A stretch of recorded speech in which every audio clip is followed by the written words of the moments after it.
El día de hoy hablaremos de principios de economía. El principio número uno nos dice que las personas se enfrentan disyuntivas. Esto nos quiere decir que todas las personas, tanto físicas como morales, enfrentan constantemente una serie de dilemas. Un ejemplo de esto es en las personas físicas cuando tienen que decidir en si estudiar una ingeniería o estudiar una licenciatura. En el caso de las morales, si contratar más personal o gastar dinero de otra forma. Acá debemos de tener presente que cada que elegimos algo que queremos, implícitamente estamos renunciando a otras opciones que también nos agradaban.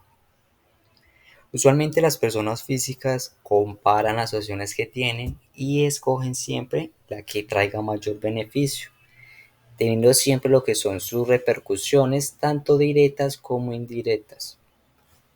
El principio número 2 nos habla de que el coste de una cosa es aquello a lo que se renuncia por tenerlo. O sea, que cuando las personas toman una decisión en base a una disyuntiva, a veces obtienen costos adicionales que no son tan evidentes. Un ejemplo de eso es cuando tienes una pareja. Pues acá debes de hacer ciertas inversiones para pasar tiempo con ella, para hablar con ella, salir a comer, comprar comida, bueno, etcétera. Acá usualmente no se ven dos errores. Uno de ellos es que se contemplan gastos. Volviendo al ejemplo, contemplamos un gasto de lo que es comprar comida, porque pues tengas pareja, debes sí o sí comprar una comida. El segundo es el costo alto a pagar, el cual es el tiempo. En el principio número 3 nos cuentan que las personas racionales piensan en términos marginales. Primero debemos conocer el tiempo de qué es la racionalidad. Bueno, la racionalidad es una capacidad que permite reflexionar para llegar a conclusiones que satisfagan objetivos.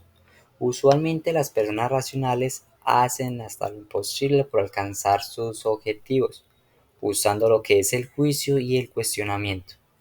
Y la palabra marginal, esto significa borde y se usa en la economía para describir lo que son los ajustes que se realizan en un plan que ya existía. O sea, en pocas palabras, es un plan B. Las personas racionales toman decisiones comparando los beneficios marginales con lo que son los costos marginales. Acá tengamos presente que cuando evaluamos los beneficios y costos marginales, debemos elegir los que nos traigan más beneficios que costos. El principio 4 nos habla de que las personas responden a un incentivo. Los incentivos son estos que inducen a cualquier persona a actuar, ya sea por una recompensa o por un castigo. Los incentivos desempeñan un rol fundamental en lo que es el estudio de la economía, además que son esenciales para analizar el funcionamiento de los mercados presentes en la sociedad. Un ejemplo de esto son los precios altos. Por ejemplo, cuando tienes precios altos, incentivas negativamente a los compradores, pero positivamente a los productores, ya que reciben más dinero y el precio de producción es igual. Acá tengamos presente que todos actúan acorde a un estímulo presente, sea positivo o sea negativo. En el principio número 5 nos habla de que el comercio puede mejorar el bienestar de todos. Acá hago un paréntesis y bueno, cuento que este es el primero que habla exclusivamente de lo que es la toma de decisión de las personas, además que es el primero de tres principios que nos habla de la manera en que los individuos interactúan entre sí y de cómo son afectados de manera recíproca por sus decisiones. Acá él nos dice que el comercio nos mejora el bienestar de todo, tanto lo que son personas físicas como personas no tangibles, ya sean las empresas o las comunidades. Pero para que el comercio nos mejore el bienestar, debe existir lo que es la competitividad. Un ejemplo claro de esto es Estados Unidos con Japón, que son potencias que producen bienes y servicios totalmente parecidos. Pasando al principio número 6, nos cuenta que los mercados normalmente son un buen mecanismo para organizar la actividad económica. Bueno, este principio se basa en una economía de mercado. Y en una economía de mercado, las empresas son responsables de buscar sus trabajadores para que realicen sus productos y servicios. Además que ellos deciden el producto o servicio que quieren ofrecer. Y las personas deciden cuánto trabajo ofrecer, en dónde ofrecerlo y qué hacer con el dinero obtenido por sus esfuerzos. Acá un ejemplo es el caso de 1776, donde Adam Smith nos cuenta que las empresas y las familias interactúan entre sí como si estuvieran siguiendo una mano invisible que los lleva a obtener resultados que estos desean en el mercado. Tengamos en cuenta que los mercados establecen un buen mecanismo para organizar la actividad económica. El principio número 7, que nos dice que el gobierno puede mejorar algunas veces los resultados del mercado. Bueno, acá debemos entender que para regular la distribución de bienes y servicios es necesario la intervención del gobierno en lo que es el libre mercado, para que así evitemos lo que son la creación de monopolios y oligopolios.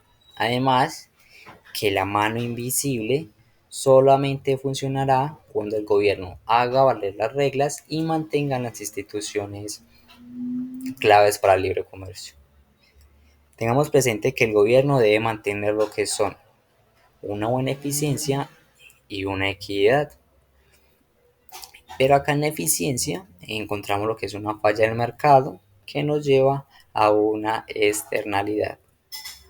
Recordemos que se necesitan instituciones que nos hagan cumplir los derechos de propiedad y que controlen y administren correctamente los recursos escasos. Para el principio número 8, tenemos que el nivel de vida de un país depende de la capacidad que tengan para producir bienes y servicios. Bueno, pues este principio se basa en que el nivel de vida de un país depende de la productividad del mismo. Acá debemos de tener en cuenta las siguientes herramientas para tener un buen nivel de vida. La primera herramienta es el nivel de estudio de los trabajadores.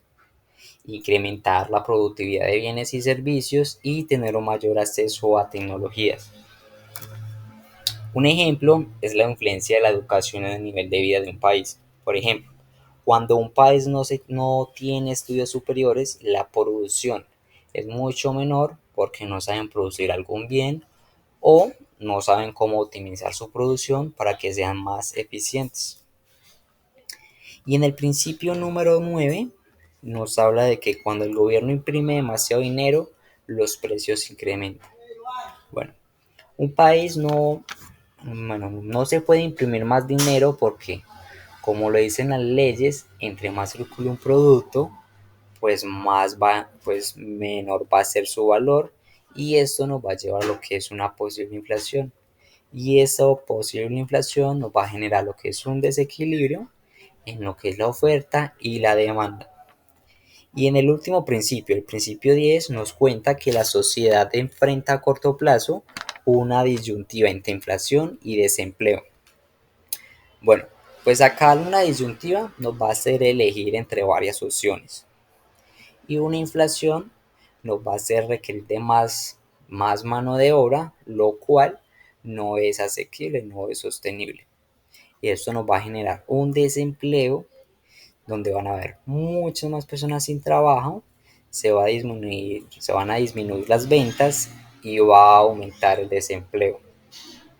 Un claro ejemplo de este principio es en Zimbabue en el año 2006, donde el presidente imprimió más dinero para pagar una deuda externa, lo cual provocó una leve inflación e hizo que la demanda de bienes y servicios creciera debido a la gran circulación de dinero y la fácil adquisición para los ciudadanos.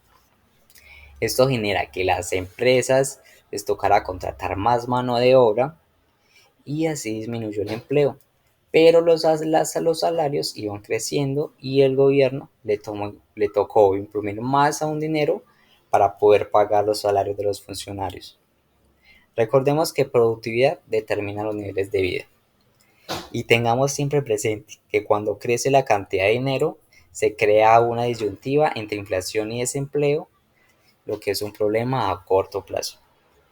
Y bueno, pues estos fueron los 10 principios de economía. Esto fue todo por el día de hoy. Muchísimas gracias.